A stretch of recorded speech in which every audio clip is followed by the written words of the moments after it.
All right, guys, we're gonna look at lesson 2, which is going to talk about density. So, we talked about in last unit quantitative calculations. Quantitative measurements are things that we can physically measure in the class. Well, density is a quantitative calculation because you have to use two quantitative measurements to find out this answer. So the two measurements that we're going to use is mass and volume. Mass is the amount of matter an object contains, and this is different, and a lot of students get this confused because they assume that mass and weight are the same. Weight is mass with the force of gravity acting on it. So it's different. Mass is just how much matter, how much stuff an object contains. Volume is the amount of space an object occupies. A lot of students understand this concept. This is something that you've been familiar with from other science classes. So the two things that we're going to need in order to calculate density for anything in my class is mass and volume. So how do we measure mass in a lab? We use an electronic balance. Okay? And when we use that electronic balance, we're going to remember to write all of the numbers down. How do we measure volume? Well, if it's a regular solid, like a cube, we're going to do length times width times height.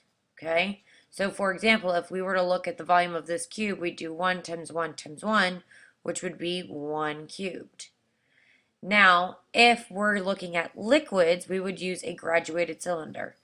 A graduated cylinder is a large tube, and we would have to read the bottom of the meniscus.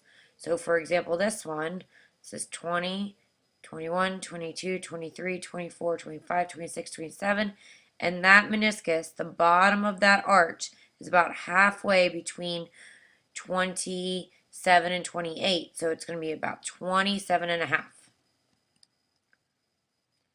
So reading a meniscus. So this is a picture of a graduated cylinder, okay? When you read a meniscus, the biggest thing with students is that you need to be eye level.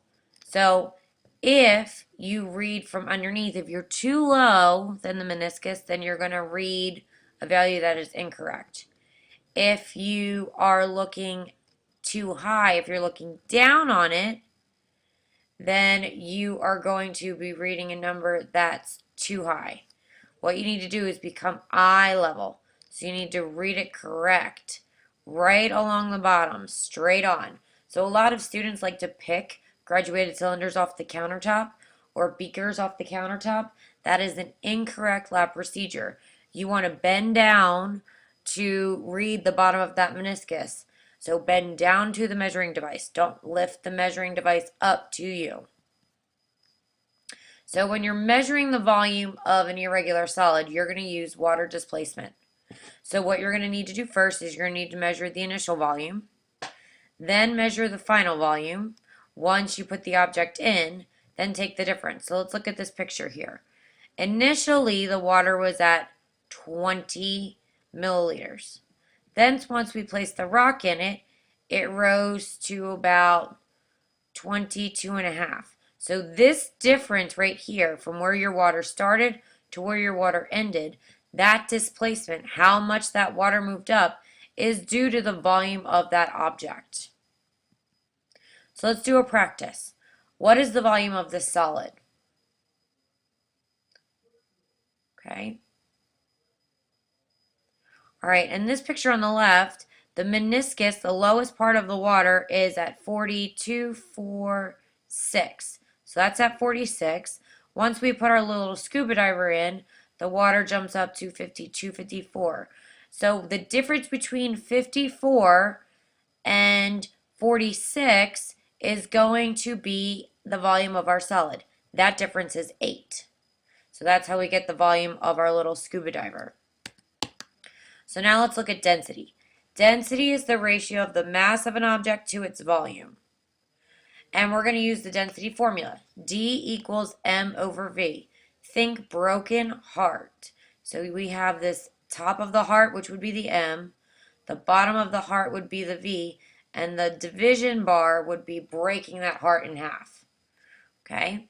Where is this formula located? This formula is located on table T in your reference packet. That last page where all of the formulas are listed. Okay? So when we look at density of an object, we have to compare. Box A is going to have a higher density than box B. Why? The volume looks pretty much the same, but we have more mass, more of these dark spheres in box A. So this is going to have a higher mass, giving it a higher density. This one is going to have a lower mass, so the density is going to be lower. So let's look at an example problem. What is the density of an object with a mass of 60 grams and a volume of 2 centimeters? So first, we're going to need our formula. So we got to go to table T and get our D equals M over V formula. Then we're going to plug in. So we know that D is going to equal something. It's going to equal our mass. Well, what's our mass? Our mass in the problem is 60 grams. Grams, remember, is the base unit for mass. So 60 grams. So that's going to go on the top. And our volume, we're looking for a volume. 2 centimeters cubed, that is a volume. Centimeters cubed, milliliters, those are all units. Liters, those are all units of volume. So that's going to go in the denominator. And we're going to have 60 divided by 2. When we plug that into our calculator, we'll get our densities equal to 30. Now, since these units do not cancel out, you continue them. You pull them down. So it's grams divided by centimeters cubed. And this would be your final answer. All right, let's look at example 2. This problem's a little different. We have an object that has a volume of 825 centimeters and a density of 13.6 grams per centimeter cubed. And we have to find its mass. I want to know how much mass does this object have.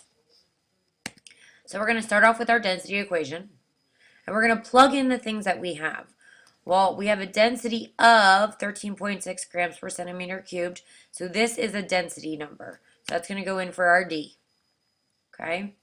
We're looking for M because it says find its mass. So that's going to be our variable. That goes over our volume. So it says an object has a volume of 825. Centimeters cubed is a unit for volume. So the number that's next to it is a volume measurement. So that's 825 centimeters cubed. Now, how am I going to solve this? I'm solving for M. Well, the first thing I want you to think of is to think of this as a proportion. You could put this density over 1. It's not going to do anything to it. Once you do that, what can you do to solve for M? Just cross multiply. All right, so what do you get when you cross multiply this? You get an M equal to 11,220 grams. This is a large object, has a lot of mass in it. Now, what are you going to do to solve for mass or volume if your density is not given? You're going to use table S. Table S is the table that has all the elements on the periodic table with known facts about them, and density is one of them. So let's look at an example. The volume of an aluminum sample is 251 centimeters cubed. What is the mass of the sample? If you look at table S says that aluminum has a density of 2.70 grams per centimeter cubed. So once you have that value, you can answer the problem. So let's look at this practice problem. A liquid has a density of 0.8 grams per milliliter. And it's a liquid, so we're now going to be looking at grams per milliliter for our density unit. Milliliter is a way that we measure the volume of a liquid. What volume is occupied by 25 grams of that liquid? So we're going to start off with our equation. And we're going to plug in what we have. We know that density is going to be equal to 0.87 grams per milliliter. Our density formula tells us that we have to put mass over volume. So we have 25 grams as our mass over, we're looking for our volume. So we're going to do this the same way that we've done some of the other problems.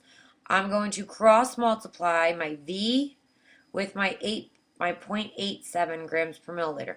When I do that, I get 0.87 grams per milliliter times V is equal to 25 grams. Well, how do I get V by itself? V right now is being multiplied by 0.87. What's the opposite of multiplication to get rid of it? Division. So we're going to divide by 0.87 on the left side of our equal sign and on the right side of our equal sign. The 0.7 in the numerator and the denominator disappear on the left side. They go away. Now we can solve for volume. So our volume is going to be equal to 25 grams divided by 0.87 grams per milliliter. And we get 28.7 milliliters. Awesome. Now let's do a couple of the check your understandings. Remember, in order to get credit for your homework, you need to try these on your own. So we're going to do this check your understanding. What is the density of an object with a mass of 34 grams and a volume of 13 centimeters cubed? And we're going to look at this check your understanding. Determine the mass of a silver object. I don't tell you the density here, so I'm going to give you a hint. Look at table S and look for silver with a volume of 82 centimeters cubed. And in this case, you're looking for mass. So we're going to try these first thing tomorrow morning. See you then.